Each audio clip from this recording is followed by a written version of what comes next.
Before the mid-60s, Americans had never heard the term SUV, but the Ford Motor Company changed all that. In 1966, the new Bronco was an instant hit when it first rolled off the assembly line. Now, a group of craftsmen in this small shop is looking to rekindle that 50-year-old spark. They're bringing new life to an original Bronco and giving it modern-day technology underneath. Their mission? Make an American legend even better.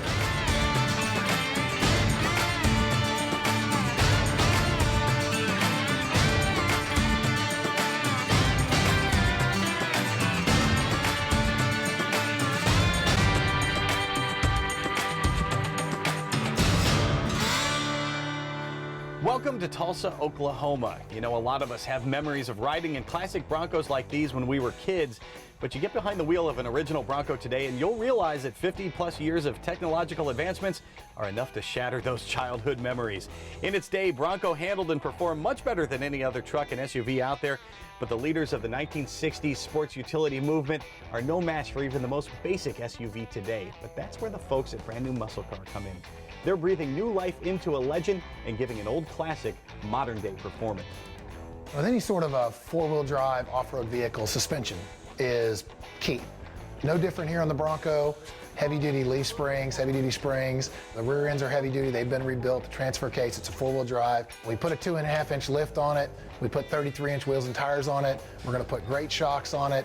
So we're going to put a real emphasis on the suspension because with four-wheel drive, that's where it's at. Normally we're building cars, muscle cars usually. But you know, the thing about Richard is, our mechanic, we're doing suspension, we're doing mechanical on a Bronco. He happens to be a four-wheel drive nut. He's owned a whole series of off-road vehicles. He loves it.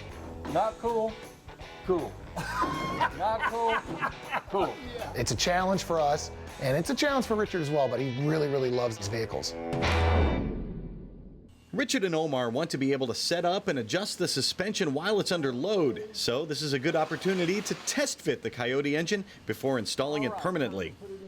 We jokingly call him Dr. Richard because he'll get scientific on it. He'll freak it out and totally break it down and say, you know, what do you want to do with this truck? How off-road are we going? Is it street? Is it strip? Is it off-road? And how much? And are we crawling rocks? Are we going through mud? And so we've had those conversations and figured out how high does it need to be, how much clearance, the wheels and tires. Richard's real big on will it turn? Will it go over bumps? And that's something you need to be a mechanical guy. Let's talk about what shocks do and why we need them.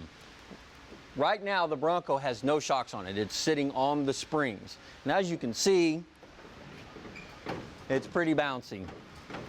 Same way on the rear. Coil springs in the front, leaf springs in the rear, same effect. Bouncy, bouncy, bouncy, bouncy. The springs, all they do is hold the vehicle up. That's their job. The shocks are what control the springs. So obviously you can see there's no control going on here at all. It's just a mess. Shock technology has evolved constantly. They come out with something new all the time. So on our Bronco here, this is pretty much what it started off with. A hydraulic, small diameter tube shock that didn't do a whole lot as far as controlling the spring. Now on a bone stock vehicle with small tires, no lift, it was marginal at best then. Well, as you can see now, lift kit, bigger wheels and tires, bigger engine, more weight in the truck. There's a lot of stuff going on, so we need to upgrade our shocks. On the front, this vehicle came with two shocks, one on each side. Well, a real popular mod back in the day was to convert to quad shock, or 4 shocks in the front. As with our Bronco here, originally it was a 6-cylinder. Sometime in the 80s, it got a V8 swap. Sometime shortly after that, somebody converted it to quad shock in the front. And the reason why is you're putting another 200 pounds or so over the nose of the truck. So we have to add shocks to compensate for that. You don't want this thing bouncing down the road on you. So what we have here just aren't 2 regular shocks and 2 regular shocks. These shocks are specifically valved to run in a quad shock system. That way you don't overcompensate and put too much shock on the truck. On the rear, we're okay with just running 2 shocks, one on each side. They're easily twice the size of the original stuff, not only in length, but in tube size. Where the tube size comes into play is inside this tube, you have a whole lot more room for oil and for the valving that goes along with it. Our little single shock here just basically has one washer with an O-ring on it and a couple of holes drilled in it, and that's all it does. I mean, literally, and this one's fairly new, When these things get old, it's almost like an accordion. You can just push them together and pull them apart. These new ones have twice the capacity, twice the dampening effectiveness, and that's going to control all that suspension movement that we just witnessed. So let's get the wheels off the Bronco, start putting these things on. And when we come back, Richard and Omar will do just that. They'll put modern shocks on this classic Bronco RestoMod. And we'll show you where owners and builders go to get parts and accessories for their classic Broncos. Brand new muscle car classic Bronco is brought to you by Raybuck Auto Body Parts, providing quality restoration parts since 1985. Kicker Performance Audio, living loud. And by Tom's Bronco Parts, the largest inventory around of 66 to 77 Ford Bronco parts and accessories. Back in Tulsa, Oklahoma, the crew here at the shop are used to creating brand new muscle cars from scratch, but this build is different. It's a 1966 Bronco, but everything on it is all brand new. That means finding everything from suspension to seats to trim and even bumpers. And for all that and more, they turn to the experts at Tom's Bronco Parts. Tom's started off basically as a really small company out of the back of Tom's father's garage, Rusty's 4x4. And Tom would work there on the weekends as a high school kid, and then he got his first Bronco, drove it like a high school kid did, rolled it a couple times, realized it was difficult to find parts for him, so he started collecting all the used parts he could, selling them to other people, and then just by word of mouth it grew. He started a smaller business on his own, kind of went in-house with his dad and opened up the full Tom's Bronco Parts. Started selling parts out of the local newspaper, and it's just grown ever since to almost 30 employees now. The inventory, the growth of the company has just been something that astonishes me still to this day. I don't think anyone anticipated it. Even Tom himself will say, it's a hobby that he got extremely lucky and built a very successful business out of. As far as like in-house manufacturing, we don't do much of it. A lot of it is quality control, but we do a lot of product development. We see an area in the market where either a product isn't up to our quality from the standards that we expect, so we go out and we develop a product that is, or possibly there's a need for a product that hasn't been developed yet. So we'll take the time to bring one of our Broncos in. A lot of the employees here have Broncos, so we use those as test vessels for all the different products that we develop. We offer a variety of products, full interior kits which give you a lot of the creature comforts you're used to in the modern vehicles, and then LED lighting, power steps, and then we also offer all your accessories for your Coyote swaps, such as headers, motor mounts, things of that nature. And that's our goal, is to be able to offer a variety of products that fits everyone, from the guys who are spending an insane amount of money restoring the Bronco, putting all modern drivetrain and having it end up being a $100,000, $200,000 Bronco, or to the guy who still takes it down to Moab or Rubicon and really abuses it. And we want to be able to provide the products for all of our customers. On the front of our Bronco, we have a radius arm, coil spring type suspension. This stuff works really good. It moves pretty much in an up and down plane, and it pivots back here. But since we have the big Coyote engine, a bunch of extra weight, like we talked about earlier, we're going to run 4 shocks on the front. The bottom, we've got an eyelet with a bushing, and at the top we have a stud. This part here, this is the dust boot. This is what keeps all the dirty stuff out of your shocks while you're off-roading. I'm going to take this off so we can look a little deeper. And this is the shock stud, and it connects to the piston rod. As this compresses and extends, there's a set of valves in here. They basically look like washers with rubber O-rings on them and holes drilled in them. Like on the stock shocks, you might have one, and that's it. That's all you get. But on a shock like this, there are going to be multiple valves in there to do different jobs. Some of the valves are going to be working when the shock is compressing, and some of them are going to be when the shock is extending. What that does is that helps control the rate of movement of the suspension. This is the original mount. It mounts it on the radius arm, and then it has upper shock mount here. So we're going to start there. We're going to put our washer and our bushing on. We've got to compress this thing, and it is a lot stiffer than the original stuff.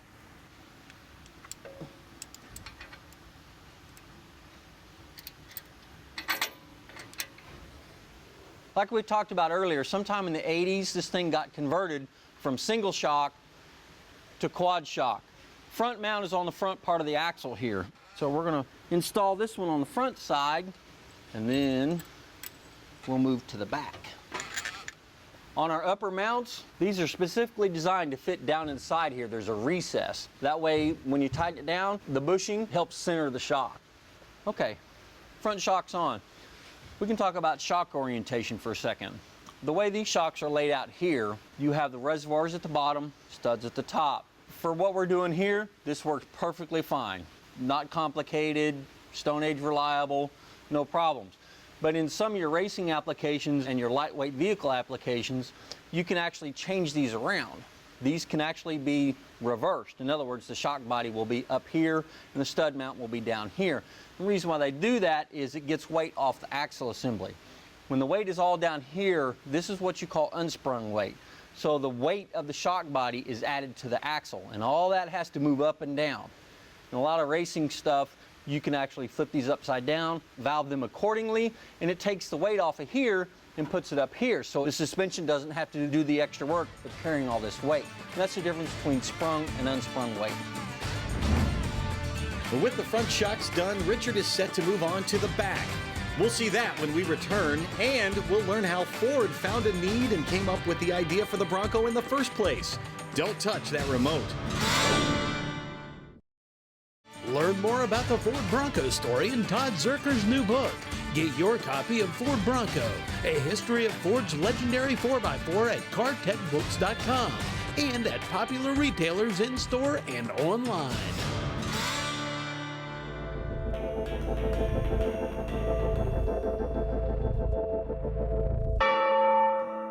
The Bronco wasn't the first utility vehicle that Ford did. That was actually the Ford GPW Jeep that they built back in World War II to help meet the war effort.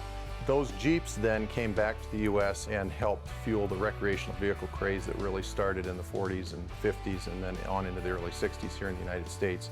That brought on the International Scout. Ford started to take notice in the early 60s, hey, this is a real small segment, but it's starting to grow.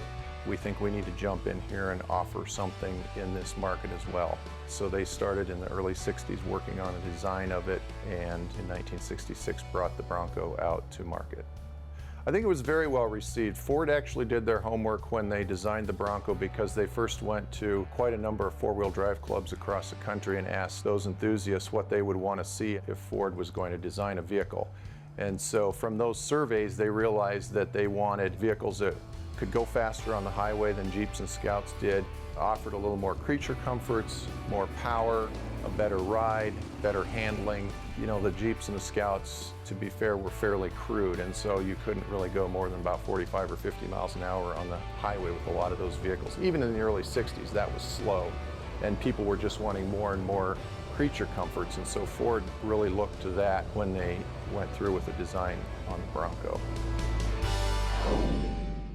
Last week, we saw mechanics Richard and Omar install the suspension on this RestoMod 4x4, but this week, it's all about shocks. The fronts are on, now it's time to move to the back of the Bronco. On the rear shock mount is down here, the upper shock mount is here. What you'll notice is there's a little bit of an angle going on here. There's a reason for that.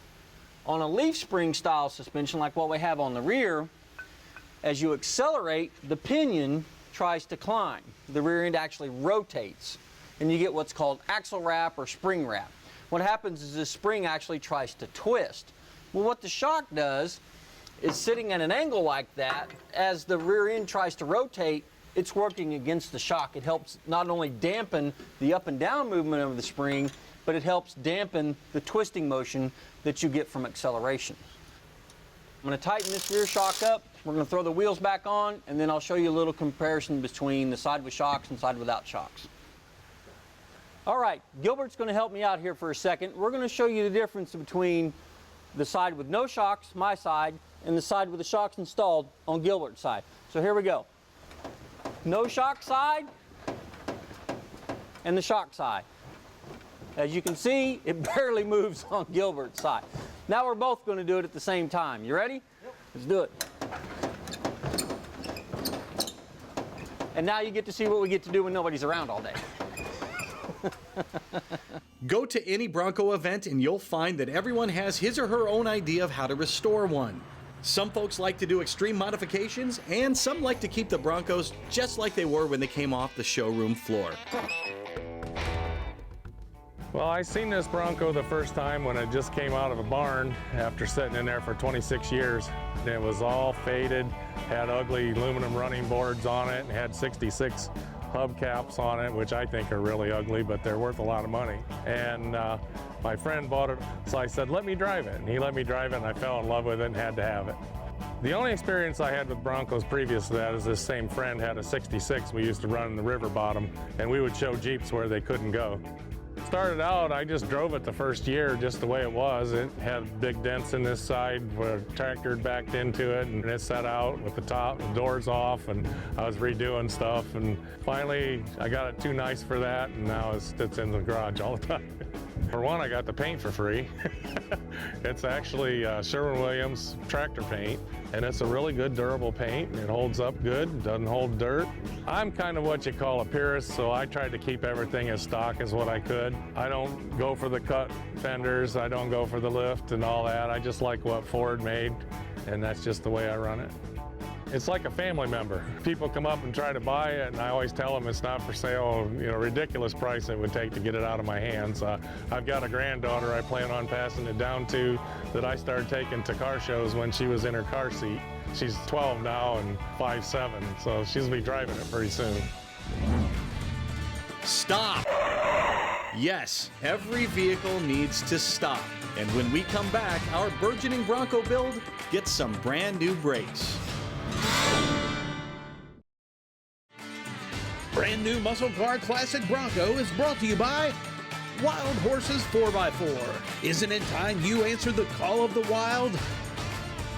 Rhino Hitch, the most versatile adjustable hitch on the market. And by No Limit Engineering. We build them, we test them, and we drive them.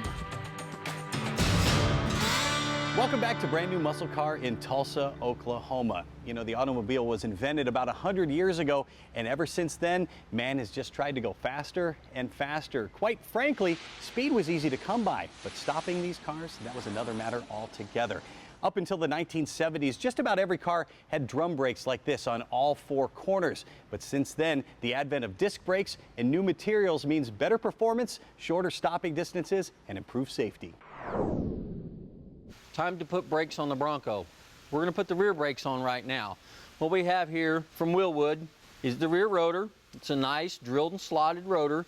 What the drilled holes and the slots do is they help get the heat out of the rotor. There's a lot of brake heat, especially when you got big wheels and tires, stuff like that. This helps get rid of all that heat, which gives you better performance as far as stopping. It gets rid of all the mud and the goo from between the brake pad and the rotor surface. And then if you see on the inside right here, there's actually a small brake drum. And what that's for is for the parking brake assembly. I'll show you that in a second. What we got next up, this is the actual caliper adapter bracket. What this does is this is the interface between the axle flange and the actual caliper. This is how we made it to the axle. And then finally, we have our brake pads, which fit inside the caliper. All right, these little items here, these are actually not washers, they're shims. There's a difference. A shim is used to adjust. What we do is we use these to move the caliper bracket in and out, forward and backward, because especially on old stuff like this Bronco, you don't know if the axle tube's straight, if the axle flange is bent. You know, the tolerances in the 60s just wasn't like what it is today. So what we do is we use these shims held to a very high tolerance, different thicknesses, different diameters. We got big, small, wide, narrow, different colors. And once we get all of this stuff put on here, we'll have to shim the caliper forward and backward probably, and left and right some too. So we'll get this stuff put on. This is our Willwood kit to put on the 9-inch in the back of the Bronco. We have our backing plate. These are our parking brake shoes. We talked about that earlier. And then this is the axle flange and the bracket. We're going to put the rotor on. This is our indexing ring. This fits over the hub flange, and this is what centers the rotor.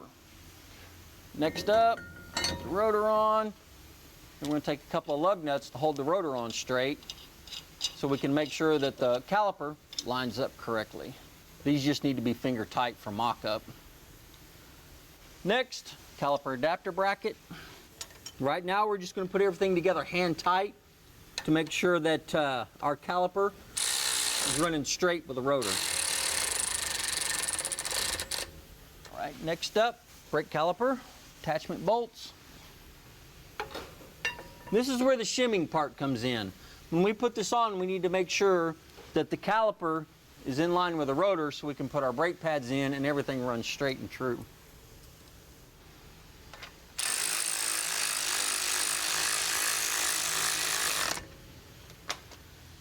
All right, everything actually looks pretty good. Last part will be the brake pad. We put these in, just like so. Put the wheel on, done deal.